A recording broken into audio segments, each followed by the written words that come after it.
Welcome to Kung Fu Havoc number 2 and Instagram. So we're gonna do a little bit of martial arts, and then we're gonna do some lightsaber stuff with martial arts. I'm back on Instagram. I'm back on Kung Fu Havoc number 2. So the thing you have to understand about fighting: size does not matter. Skill is what matters. All right, size. I'm gonna tell you, to be honest, it's probably a tiny factor. But see, I'm also going to tell you that this is how I feel about size mattering. I don't like that saying. I don't believe in that saying. And it's mostly because I'm 5'3.5", and everybody I've ever fought has been bigger than me. And they have not once, come back for another round. Right? I have no idea if you actually can see me. No. At least I don't know if you guys can see my face. Yeah. I don't think the light's actually hitting me the way it's supposed to. So, please bear with me. Don't worry, I'm only going to do 2 more videos. This one's martial arts. The next one will be lightsabers. Instagram not even going to stop for you, but I will stop it for Kung Fu Havoc number 2. Alright, so if you're going to do martial arts, I'm going to tell you right now. Learn what works and learn what doesn't. Knowing what works will save your life. Knowing what you think works, field test it first. I got plenty of videos out here on my Kung Fu Havoc 2 channel about tree technique. But because I'm a little nobody knows who I am. One day or another, I may do this for Instagram where I actually get the tree technique and show you guys or whatever. Or you can go to my Kung Fu Havoc 2 channel and look for it, because that wouldn't hurt. It would also help me out if you go and like my videos or whatever. I'm not going to beg you for likes, though. Yeah, I'm not going to do that. I'm here to get my doors open so that my acting career can finally take off after 20 years instead of constantly suffering and working these down-end jobs and not being happy. Get somebody to sign me has been almost impossible because I don't know how that stuff works. But if anybody wants somebody to sign me, I filled out an application for Bing or Bang, some kind of energy drink that we don't have here in Charlottesville. But I will gladly be a Bang, Bing, Bluegrass ambassador. If they sign me, I'm ready to go to work. Simple as that. I'm ready to do the damn thing. I'm also more than willing to try the product because I like to know what that stuff is. We don't have that here. We have Monster here, and we have Gatorade. So if any one of them want to sign me, I'm down with that too. But anyway, so let's move on. Alright, so for basic fighting, you stay in a basic fighting stance. Alright? Jab, jab, punch. That's another jab in case you didn't catch that. Jab, jab, hook, jab, jab, hook. Alright, so you have those. Block, block, block, block, block. You have your basic blocks. I do not personally use this block. I don't use that block. I hate that block. I'm not going to say it's useless, but I don't like it. Alright? I just keep basic blocks. And the reason why I keep basic blocks is because they're more effective and they're easier to use and remember versus up here where your arm is crossed, up here where your arm is crossed. Now those are basically karate blocks versus like your basic blocks. Now you do have kung fu and karate, and all their blocks are basically one and the same. They just have different names for different stuff. I understand how martial arts work, people. To know martial arts is to love martial arts, but to know martial arts is to know martial arts. So, if I'm going to break into Wing Chun, I got this stance, I got this stance. You better believe your sweet ass, I'm going to stand in the southpaw stance. So if I decide to switch from Wing Chun to Kung Fu, where low angle kicks come in better, boom, boom, versus I just go Kung Fu, excuse me, that was Wing Chun. So, from the side, so that you guys can see, low angle Kung Fu kick, there, mid kick Wing Chun. But if I'm in this position, I'm already launching. So, smack your block, strike. And this is to protect my face, just in case you get through my block.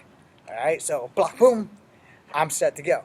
I'm not going to do the whole hand close on impact thing because it took me forever to get used to it. And then I found out that as useful as it seems in real life, you're not going to get the chance to get up on somebody and then close your fist on impact. And who's going to remember that when you're actually fighting? Because when you're fighting, you got a whole lot of shit going on. not just in your brain, but your body. Because adrenaline is a thing, and that's the main thing that's going on. Then you got to see, can you control your rage while you're fighting at the same time? Lots of people cannot. This is what leads lots of people to getting their ass whooped because they couldn't control their rage while they were fighting. There's an old saying, it's mine, that if you lose your head, you lose your fight. Not just like for the Highlander, where if you get your head cut off, you pretty much lost everything then. But if you lose your head mentally, you're done physically. Understand how that works. Just because you're down and out doesn't mean you're going to lose the fight unless you choose to tap or unless you pass out. Now, 9 times out of 10, you'll pass out before you tap. Or you'll tap before you pass out depending on how healthy you are. Your health plays a very important role in a fight. It's good to have good cardio. Do your cardio. I do not lift weights because I am not allowed to lift weights because the doctor frickin' said so. And for me to have gotten as far as I've gotten in the last 5 years with this hip replacement was because I did what the doctors said. No, James, no more wushu for you. Okay. Didn't say I couldn't do Wing Chun. No more flying through the air, no more hardcore taekwondo for you. Okay. Didn't say I didn't do capoeira. Didn't say I couldn't practice the animal styles. You know, just none of the really high class shit, you know. So I don't rock the reverse tornado like I used to. I don't do the butterfly like I used to because the doctor said that landing wrong could fuck up my hip or impact. And plus, I'm trying to keep this hip intact until I'm at least 60. All right? So we don't have a lot of time. I've got 20-something years to go. Anyway, so the thing about martial arts, all right, this is simple. Watch it carefully. Step, boom, boom. Understand. Left, right, back down. So my basic target is I kick the guy in this knee, and then I would kick him in the gut. Or I put my foot down and then bring my knee to his face. All right? I know what you're thinking. What style was that? Does it matter? It matters that it works. I understand. If you kick somebody in the kneecap, it's going to fuck them up. Period. If you kick someone in the shin, it's going to fuck them up. Which in turn prevents them from fucking you up. Alright? So, with this martial art demonstration, I need you guys to understand. No matter what style you recognize me doing, none of it's going to matter if I'm on the winning end of this fight. It's not going to matter if I decided to go from karate to kung fu. It's not going to matter if I decided to go from kung fu to karate. It's going to matter that I survive. Alright? Knees and elbows are mostly Thai fighting. So, it's also important that you know elbows and knees are also in Wing Chun. A lot of people don't teach that part of Wing Chun because a lot of people don't know that elbows and knees are in Wing Chun. It is also in Kung Fu. And now the thing is, in low angle kicks, you're popping out your knee. So if you decide instead of doing this, you do that. You know, it also is for where like the crane, when someone goes to sweep and you lift your knee up so that they sweep your foot. Well, you've gone up into crane defense like number 5 or some shit like that. I don't remember the damn number, but I know you went from here to there. Still got your guard, still got your strike. So you understand what you're doing, and you have to understand what works. Now, in Taekwondo, this is a tornado kick. In Kempo, it is a hurricane kick. Same kick. Okay? Your teacher will decide what kind of kick to teach you. I'm going to tell you that you can get lucky and use that. You can. But every time your back is towards your opponent, it's a good chance that you could also go slam to sleep. You know, everything's not going to work out like in the movies where I take 2 haymakers and you go and decide to hit me with rapid punches. Or I take a haymaker and you block it and you strike it, because that would be karate. Or you block it and then you elbow, which would be kung fu. And I know you're thinking, but kung fu, you always say kung fu go on the outside. True that. However, sometimes wherever your body position is where you decide to use the martial art that you've been taught. That's very important to know, because the martial art you've been taught will either save you or get you fucked up. Alright? So, first and foremost, again, I'm not about a lot of fancy. I'm about keeping my ass alive and being able to absorb the blow so I can keep fighting versus unexpected hit. And now this guy's going to take the advantage. Boom, boom, boom. And my ass is going to sleep. So we can't do that. Now here's the thing. Alright? If a guy's running right at you, you have options. I don't know if people still do that anymore, but when I was younger, for some reason, everybody wanted to be Ball Bull from Mike Tyson's Punch-Out and just charge at people. So, first off, if you're charging with your head forward, that's the biggest target that I have. So, I got options. I got that outside crescent kick. It's inside to outside.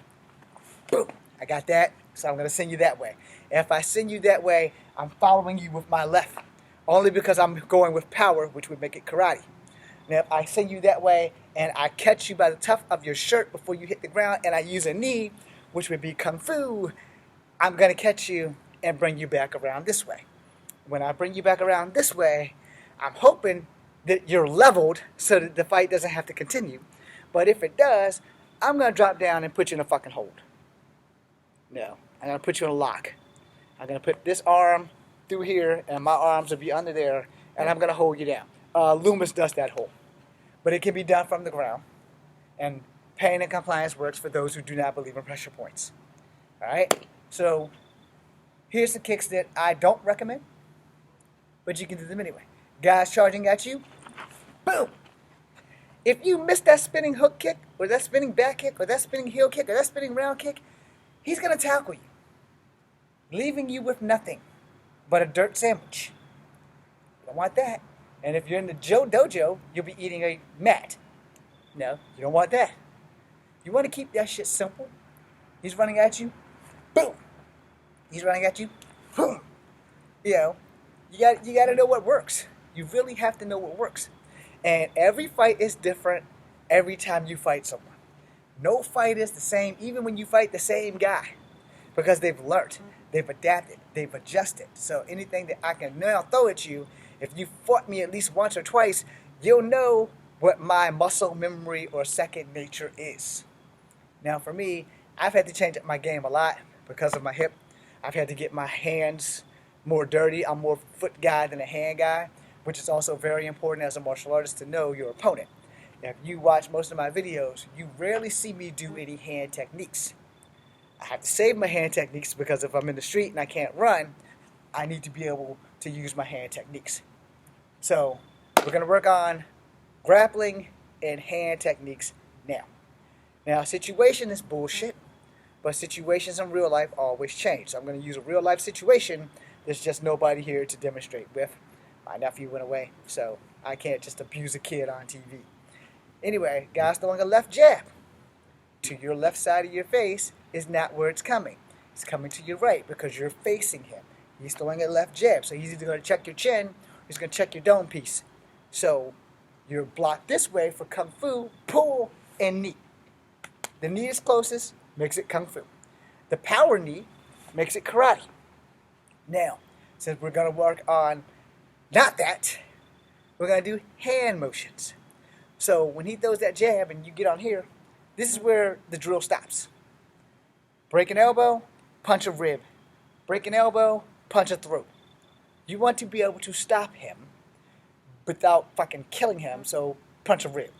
But in the heat of the moment, you may forget to punch the rib, so good luck with that. And again, if the guy can't breathe, the guy can't hurt you. So break, punch, that's a throat. Now if you want to punch him in the face, that's fine too, because it's a fight. So there's no set target on a fight. Yeah, because once the adrenaline running, once you get tunnel vision, you know, everything's going to be a total different clusterfuck when the fight starts. So we're going to go from the other side now. Boom, break, snap. Anything that you can do here, you need to be able to do it on both sides. So left hand, boom, you've broken the elbow, you slide down his arm, and you caught him in the throat. or you slide under the arm and you caught him in his wings and his ribs. All right, so you're gonna do damage. Over here will more than likely be a liver if I'm being on the victim of this hit. Now on this side, you're gonna get him in the rib, you're gonna get him in the throat. Same scenario. Snap, boom, or snap, boom. Now whichever target is available, that's the target that you hit. Now, if you want to go back to the knee drill, when you break, punch, pull, knee for Kung Fu, break, punch, pull, knee, karate. So did you understand that karate is more about directness and power, where Kung Fu is just about directness more than directness and power? I really actually misstepped that. What I should have said was, Kung Fu is more about directness and karate is more about power. You have to find out how to combine them both at a usable rate in your martial art. Now, before we go into the next thing, I want you to understand that there are thousands and thousands of martial arts. I don't know Sastrima, Summa. I don't know whatever the hell that is that I'm trying to say. And I don't know Kali. And I don't know Krav Maga. Those are like the only three martial artists that I don't fucking know. I've heard really bad things about all three of them. So if anybody out here teaches that or knows that, talk to me so I can understand why everybody's sleeping on it. And I personally don't think that you should ever sleep on any martial art, but I'm me. There's not a martial art that I'm not willing to learn. You know. But the thing about martial arts is you have to be able to recognize the style to fight the competitor in which you're fighting. Someone's coming in with Taekwondo, they're really about kicks. Someone's coming in with Wushu, they're really about flying. Someone's coming in with traditional karate, they're about power. Someone's coming in with traditional Kung Fu, no matter which style of Kung Fu it is, it's mostly about directness. Kempo, they're more about directness than power and stuff, because Kempo also does not rely on a lot of strength. Judo does not rely on a lot of strength. Jiu-Jitsu's touch and go. I did study regular Jiu-Jitsu as well as BJJ. Now, the Jiu-Jitsu I was taught did not involve me sitting on all fours or sitting on my ass and letting people sit behind me and lock me up. The Judo that I was taught as well was all stand-up game. This is in the 80s, people. We did stand-up martial arts. We didn't do ground and pound and double underhooks and shit like that. So we're going to go into recognizing certain styles, and we're going into how to stop someone from grabbing your fucking legs. I've did this before, so it's going to be short. So we're going to start with how to prevent someone from grabbing your fucking legs. If you know how to sprawl, you know, because they taught me that in Brazilian Jiu-Jitsu. So if you know how to sprawl, you're halfway there. You're halfway there. If you know how to sprawl, you're halfway there. I'm not really good at sprawling anymore because this hip doesn't work. But I am very good at teaching people how to be brutal. So when someone's coming in for you, there are many options that you have as well as the options that they have. First and foremost, if you're coming in at me, no matter what leg you're coming at, I'm going to feed it to you like dinner. Straight the fuck up. If you're coming in at this leg, you're going to have it. Not the way you want it. Boom. Because you have to come down to get me. I'm 5'3". So you got to come way down to get me. And I like it like that because the closer you get to me when you get down, bam, the easier it is for me to not have to work that hard to put my knee through your chest or your face or whatever the hell I can reach. In the event that I can't stop you, I have an elbow. I have two. So while you're knocking the wind out of me, I'm knocking the shit out of you because I'm going to elbow the fuck out you, whether it's legal or not. It's a fight. So I'm going to elbow you in your spine. I'm going to try to elbow my elbow through your spine and out your goddamn guts. I'm trying to make sure that you don't never want to fight me again. Understand how that works. I'm going to put an end to your shit. So if you're coming at my right, boom. If you're coming at my right, boom. I got options. I can sidestep. Who wants to do that when you're already right there? Now I can sidestep you and you can dive right past, but I don't have a guarantee that you won't dive past and do a wrestling move and put me in an old school and scoop me up and roll me over. No, I can't afford that. I can afford to knee you in the fucking face. Is it going to be effective? It's going to be a hell of a lot more effective than me letting you dive past me and you may be quick enough to grab this thigh instead of this thigh and roll me down. Understand? Fights change in battle. Period. They change the minute the fight starts. You may have had a plan, but 2 weeks ago you watched this video of me showing you what I'm going to do to you. So you decided, I don't think it's going to work, but maybe if I switch up on him. But just so that you know, the only switch that you can do if I sidestep is to grab my other leg. In that case, I need to be able to roll with your shit and put my knee in your neck, or something that's going to stop you from getting me on my back. Because a lot of people fight better on the ground. I fight better standing the fuck up. So I already know my weakness now. So I'm going to make sure that trusty knee and that trusty elbow is going to get you, whether you want it or not. That's what you're going to have to deal with. Now on the other side, if I'm still facing this way and you go around and you get this leg, I got plans because I still have a knee. It's just you're holding it. So I have another knee and I'm going to drive that shit into you. I'm not going to let you take control of me. And that's the thing that people don't understand when they're watching these fights.